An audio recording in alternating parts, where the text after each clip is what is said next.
Bismillahirrahmanirrahim. Assalamualaikum warahmatullahi wabarakatuh. Waalaikumsalam warahmatullahi wabarakatuh. Alhamdulillahilladzi faddala bani Adam bil ilmi wal amali ala jami'il alam. Wassalatu wassalam ala sayyidina Muhammad sayyidil arabi wal ajam wa ala alihi wa ashabihi nabi'al ulumi wal hikam. Allahumma ya muallim Adam wa Ibrahim, allimna ilma ma yanfa'una warfa'na bima 'allamtana wa zidna faham. Alhamdulillah, kita mengumpul kembali untuk mempelajari daripada sejarah harum baginda Nabi SAW. Telah masuk kita kepada khulasah as-sanatis salisah, yakni ringkasan daripada tahun ketiga Hijriah. Hadasat fi sanatis salisah ghazwatu Ghatafan wa Bahran au Buhran wa Hamra'il Asad wa lam yakun fil jami'i harbun. Telah terjadi daripada tahun ketiga Hijriah beberapa perang, ya. Di antaranya Ghatafan nama perangnya atau invasi Ghatafan, kemudian ada Bahran dan ada Hamra'il Asad. Ghatafan ya ini merujuk kepada satu kejadian yang mana Bani Muharib dan Bani Sa'labah yang dipimpin oleh Du'sur dikhabarkan bahwa Bani Sa'labah dan Bani Muharib ini ingin menginvasi, bukan menginvasi lagi, tapi memang langsung menyerbu, memporak-porandakan Madinah, al-gharah alal Madinah, memporak-porandakan, menyerbu Madinah. Kemudian mendengar hal itu, Hadratur Rasul SAW bersama para sahabat mengambil sikap untuk datengin atau nyamperin lebih dulu sebelum mereka ya berhasil untuk memasuki kota Madinah. Kejadiannya ya diabadikan hingga bernama Ghazwatu Ghatafan. Tatkala ya mendengar dari Banu Sa'labah dan Bani Muharib bahwa Hadratur Rasul SAW bersama para sahabat keluar dari kota Madinah untuk nyamperin mereka, ya di tengah jalan terlihatlah kaum muslimin oleh para musuh-musuhnya hingga mereka kabur, lari kocar-kacir ila ru'usil jebal, sampai ke puncak-puncak bukit. Sampai ke puncak-puncak bukit, khaufan minal muslimin, lantaran takut dengan kaum muslimin. Itu kejadian perang Ghatafan. Kemudian juga ada perang Bahran atau Buhran, ya. Adalah nama satu tempat. Bahran atau Buhran nama satu tempat baina Makkah wal Madinah, antara kota Makkah dan kota Madinah. Bahran ini bukan nama negara Bahran, bukan, ini nama daerah, bukan nama negeri, ya. Bahrain bukan, beda. Nah, yang mana Bahrain saat itu belum disebut, ya, terjadi perangnya. Kenapa? Ini Anda ambil rujukan dari kitab yang lain. Inna jam'an min Bani Sulaim, sekumpulan dari Bani Sulaim namanya, sama, mereka pengen menyerbu kota Madinah. Orang-orang Arab dari Bani Sulaim itu pengen nyerbu kota Madinah. Mendengar hal itu, Hadratur Rasul SAW nyamperin mereka bersama salah sumi'ah min ashabihi, dari 300 dari para sahabat Nabi. Datang nyamperin hingga masuk ke wilayah yang namanya Bahran. Nah, tapi di sana mereka juga mendengar, ya, dari musuhnya itu, mereka itu mendengar bahwa kaum muslimin datang ke Bahran, hingga mereka lebih dahulu lari, sehingga kaum muslimin tidak menemui, ya, para musuh yang tadinya berniat untuk menyerbu kota Madinah. Sehingga ditunggu oleh kaum muslimin saat itu sampai beberapa hari ditunggu. Ternyata nggak ada juga yang nongol, hingga akhirnya faraja'a Rasulullah SAW kemudian kembali ke kota Madinah. Jadi ditungguin sama baginda Nabi di Bahran beberapa hari. Mana katanya pada mau nyerbu, kita tungguin sini. Nginep, bikin tenda, ya, bikin tenda. Kemudian ada juga perang namanya Hamra'il Asad. yaitu sama satu tempat yang ada di kota Mekah dan Madinah, antara Mekah dan Madinah. Wa hadhihi al-ghazwatu hadatsat ba'da Uhud. Perang ini terjadi setelah perang Uhud. Sebabnya adalah karena Hadratur Rasul sallallahu alaihi wasallam khawatir beliau dari berkumpulnya orang-orang musyrikin setelah mereka selesai dari perang Uhud. Mereka masih pada ngumpul, ya. Kekhawatiran baginda Nabi adalah jangan sampai mereka itu datengin kota Madinah. Dipikir oleh kaum musyrikin, kaum muslimin ini sudah apa? Sudah kalah sehingga mereka lagi pada sakit, lagi pada nyembuhin luka-luka, ya. Ternyata enggak. Kaum musyrikin yang saat itu masih berkumpul dikhawatirkan oleh baginda Nabi mereka akan masuk ke dalam kota Madinah hingga akhirnya apa? Kaum muslimin dipimpin oleh baginda Nabi SAW nyamperin mereka, ya. Nyamperin mereka dan mereka saat itu kaget ngelihat kaum muslimin bukannya habis kalah, mereka pada istirahat, nggak taunya masih siap dalam berperang. Sampai di nama daerah tadi Hamra'ul Asad, ya, Hamra'ul Asad. Nah setelah itu singkatnya kembalilah kaum musyrikin ke kota Makkah, nggak jadi nyamperin kota Madinah, dan selesai mereka berkumpul dari situ langsung pulang lagi. Nah dari 3 perang yang disebut ini, lam yakun fi'il jami' harbun, tidak terjadi peperangan dalam artian tidak terjadi baku hantam. Fiha hadatsat ghazwatu Uhud. Di tahun ketiga Hijriah ini juga terjadi perang yang terkenal, yaitu perang Uhud, yang mana singkat saja ya, kaum musyrik Quraisy saat itu keluar bersama sekutu mereka sebanyak 3.000 orang laki-laki dari kalangan orang-orang Arab. Wajah Uhud, mereka datengin satu daerah yang namanya Uhud. Ngapain perang Uhud ini terjadi? Karena lil akhzi bisa'rin, yang mana mereka mengambil dendam atau membalas dendam daripada orang-orang yang dahulu terbunuh di dalam perang Badar. Kemudian Rasulullah SAW keluar bersama 1.000 pasukan laki-laki, tapi 1.000 ini akan berkurang lantaran Raja Aminhum Abdullah bin Ubay bin Salul bisalah sumi'ah minal munafiqin, karena Abdullah bin Ubay bin Salul, tokoh pimpinan munafik saat itu, malah balik ke kota Madinah, nggak ikut perang bersama 300 orang dari kalangan kaum munafik, ya, sebagian besarnya itu kaum munafik saat itu, yang 300. Jadi balik lagi. Nah, hingga pasukan Nabi besar Muhammad SAW itu hanya berkumpul sebanyak berapa? 700 kurang lebihnya. Summa amara ar-Rasul sallallahu alaihi wasallam. Di antara peristiwa Uhud yang terkenal adalah baginda Nabi sallallahu alaihi wasallam menyuruh kepada para pemanah, ya, alla yufarriqul jabal, supaya tidak keluar daripada gunung atau bukit. Wa badal qital, kemudian singkatnya terjadilah peperangan. Fanhazamal musyrikun, orang-orang musyrik saat itu sudah kalah. Wa kada nasru yakunu lil muslimin, dan hampir-hampir saja kemenangan itu diraih oleh kaum muslimin. Laula, kalau bukan karena anna rumah khalafu amra Rasul sallallahu alaihi wasallam, kalau bukan karena para pemanah itu, ya, menentang daripada perintah Nabi besar Muhammad. Fahamalat alaihim khailal musyrikin fanhazama aksaruhum wastushhida minhum aksar min sab'ina. Kemudian perang diambil alih, ya, atau dimenangkan saat itu oleh kaum musyrikin.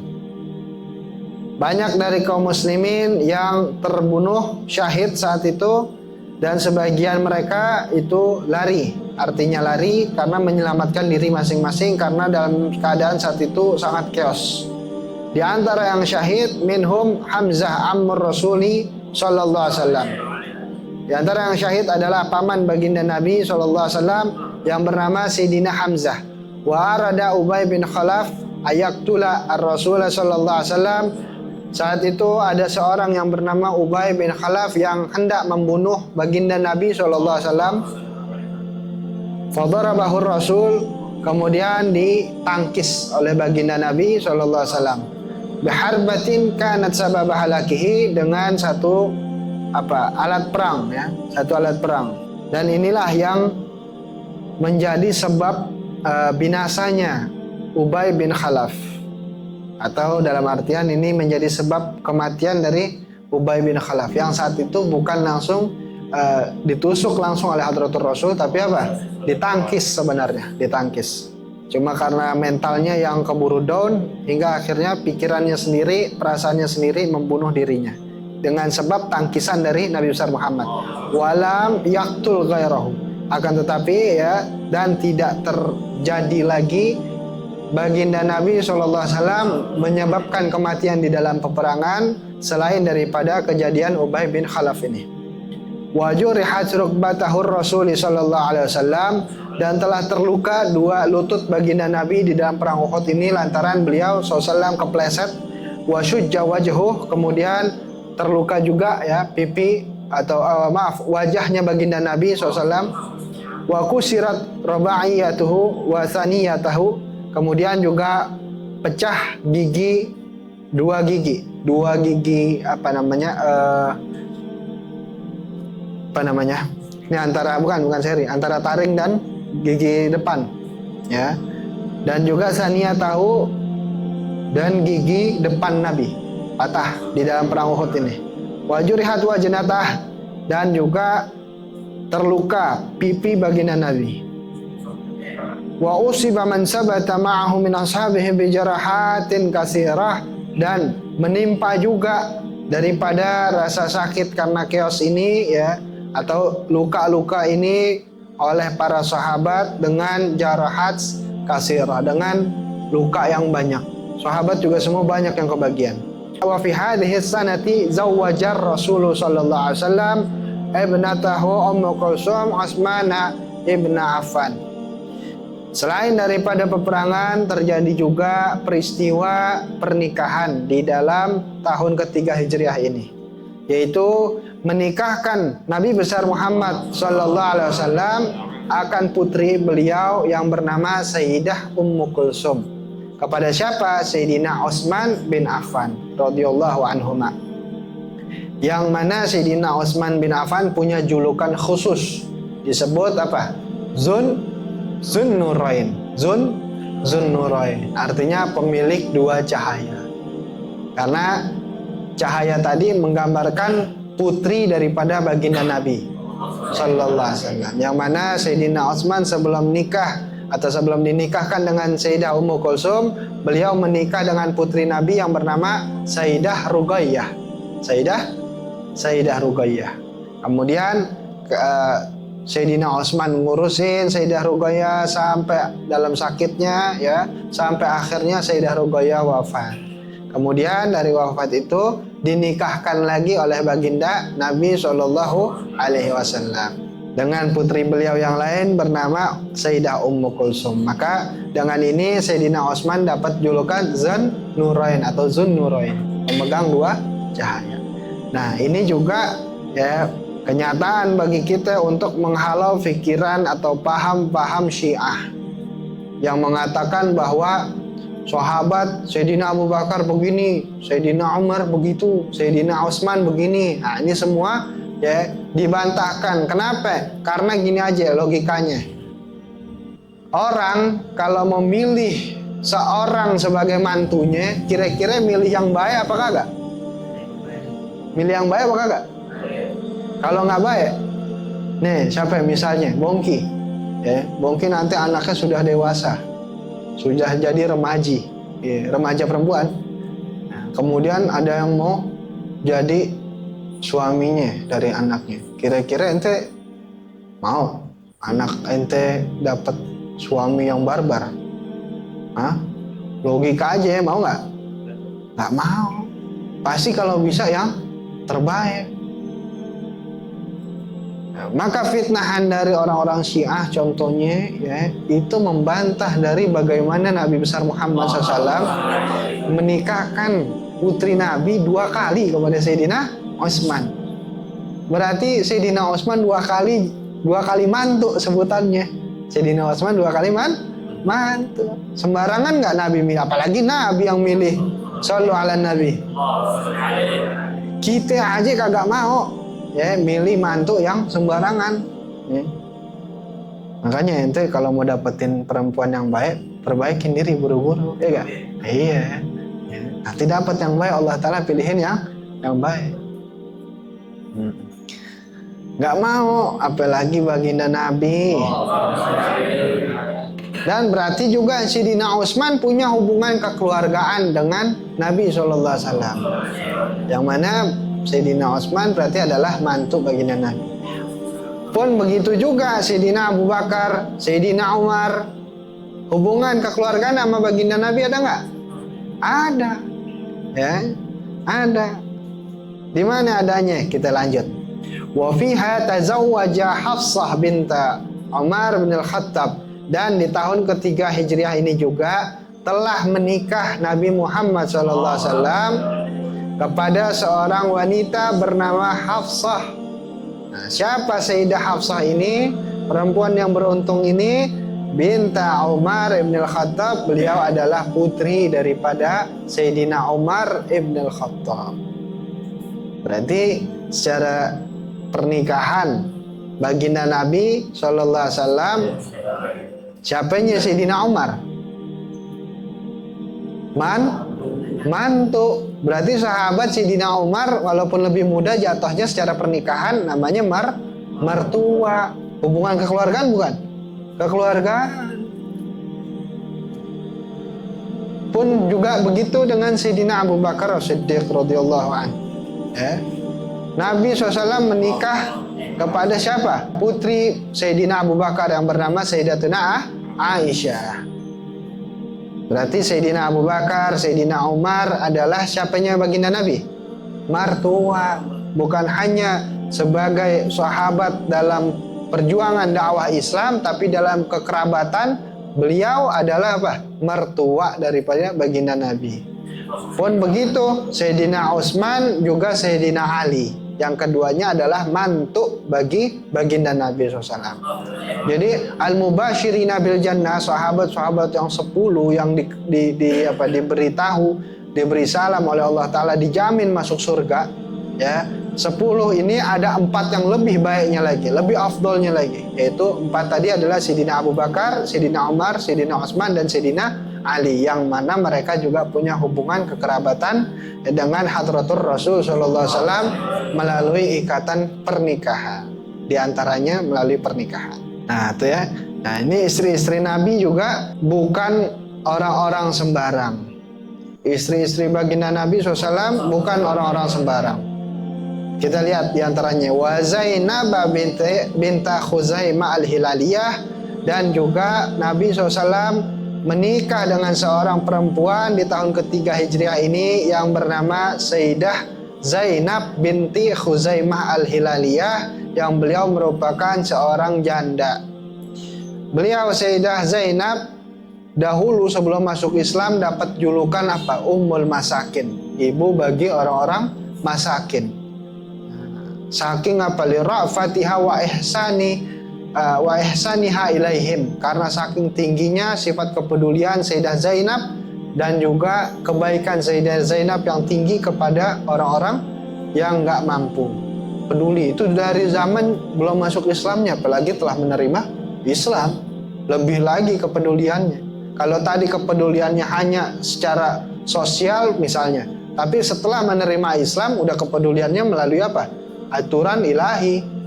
Jadi lebih tinggi, lebih semangat lagi dalam kebaikan. Nah, itu ummahatul mukminin, mereka adalah ibu bagi kita, bagi kaum mukminin. Gak boleh kita mencela satu dengan lainnya daripada kalangan istri-istri baginda Nabi SAW. Mereka punya kelebihan masing-masing. Ada Sayyidatina Khadijah dengan membantu perjuangan Hadratur Rasul SAW, wanita yang pertama masuk Islam. Kemudian ada juga Sayyidah Aisyah radhiyallahu taala anha, yang mana Sayyidah Aisyah punya hikmah dinikahkan oleh baginda Nabi SAW di usia muda. Seperti orang yang belajar di usia muda itu menyerap banyak ilmu. Di antaranya 4 sahabat, di antara sahabat as-sabiqunal awalun yang mereka awal masuk Islam, siapa ya? Minas Sibyan, dari kalangan anak-anak. Sayyidina Ali. Sayyidina Ali radhiyallahu an masuk ke dalam Islam, ya, ikut Nabi besar Muhammad SAW itu dari kalangan masih anak-anak. Maka dari kalangan anak-anak saja sudah nerima Islam, sudah nerima cahaya dan pendidikan Islam, hingga dijuluki oleh baginda Nabi SAW apa, ana madinatul ilmi wa aliyun babuha. Saya adalah pintu kotanya ilmu, sedangkan Sayyidina Ali adalah pintunya ilmu. Ibarat barang siapa yang mau masuk ke dalam satu kota, maka lewatin pintunya. Saking apa? Alimnya Sayyidina Ali. Karena nerima cahaya Islam dari sejak dini. Begitu juga istri baginda Nabi, diantaranya ada Sayyidah Aisyah. Tuh, yang mana banyak riwayat dari Sayyidah Aisyah. Pun juga mereka ummahatul mukminin, istri-istri baginda Nabi Shallallahu Alaihi Wasallam. Nah, ini biar kita kenal juga, ya, jangan ikut-ikutan paham yang aneh-aneh. Dalam sisi lain misalnya, kemarin Iran, ya, Iran ente dukung ya boleh, karena apa? Setidaknya dia bikin repot orang-orang Israel. Itu aja, bukan berarti paham Syiahnya ente ngikut, enggak, ente tetap dengan Ahlus Sunnah wal Jamaah. Hanya kejadian itu, peristiwa itu atau bagian itu hanya di dalam peperangan, bukan dalam akidah. Kalau dalam akidah apa? Lana amaluna walakum amalukum. Untuk kami amalan kami, untuk kalian amalan kalian. Begitu. Jadi tetap terjaga, tetap damai, persaudaraannya tetap kuat, tapi secara akidah tetap berpegang teguh. Wa fiha ulidal Hasan, dan di tahun ketiga Hijriah ini juga telah lahir Sibtur Rasul Sallallahu Alaihi Wasallam, yakni cucu baginda Nabi SAW dari pernikahan Sayyidatina Fatimah, putri Nabi yang tercinta, yaitu Sayyidah Fatimah dengan Sayyidina Ali bin Abi Thalib, lahir Sayyidina Al Hasan. Wa hurrimat al-khamru wa hurrimatil khamru tahriman qat'iyya, dan telah diharamkan di tahun ketiga ini akan khamar dengan pengharaman yang qat'i, yang putus, yang langsung mutlak. Yang sebelumnya tadrijan, diharamkannya itu perlahan-lahan. Pertama diharamkannya karena apa? Allah Ta'ala kasih tahu di dalam khamar itu ada manfaat, tapi juga ada penyakit di dalamnya, ada mudarat di dalamnya. Kemudian SP keduanya, tadi SP1 tuh, sekarang SP2-nya adalah karena apa? Jangan deketin sholat, atau kalian nggak boleh sholat sedangkan kalian masih dalam keadaan kobam, mabok. Jangan sholat dulu kalau masih mabok, sehingga kalian mengetahui apa yang kalian katakan.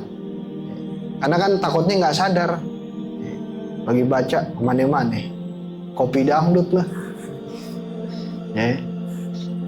Sampai akhirnya terjadi di tahun ketiga Hijriah ini diharamkannya khamar dengan tahriman qat'iyah, dengan pengharaman yang qat'i, yang putus, ya, yang mana Allah Ta'ala bukan hanya menyertakan khamar tapi dengan perbuatan-perbuatan lain. Innamal khamru wal maisiru wal ansabu wal azlamu rijsun min amalis syaitan. Al-ayat. Itu semua ya, khamar, apalagi judi, judol, jubol, judi bola, sama, apalagi tuh, pokoknya judi dan turunannya, khamar dan jenis-jenisnya, khamar, judi, apalagi apa itu? Apa? Lempar ini anak panah, judi nasib, undi nasib, maaf, undi nasib. Alhamdulillah kita kagak pernah, jadi kita kagak tahu. Pernah kita main panah, paling banter ketapel, itu juga ketapelin mangga biar jatuh.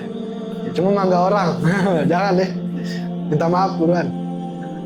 Apa lagi yang ketiga, yang keempat, sama apa namanya, apa itu sesajen tuh apa namanya, ngasih berhala, nyembah berhala. Jadi misalnya ada patung nih, ada patung berhala. Kemudian kita sembelihin kambing, darahnya tuh kita kasih ke berhala. Itu aja tuh. Ya. Itu semua kata Allah Ta'ala adalah apa? Rijsun. Semuanya itu adalah najis.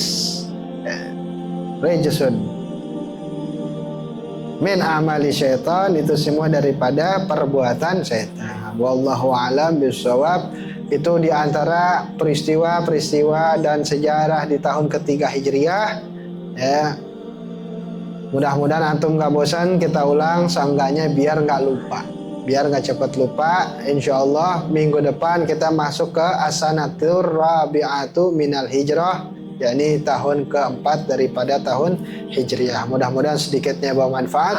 Wa bisiril Fatihah. A'udzubillahi minasyaitonir rajim. Bismillahirrahmanirrahim.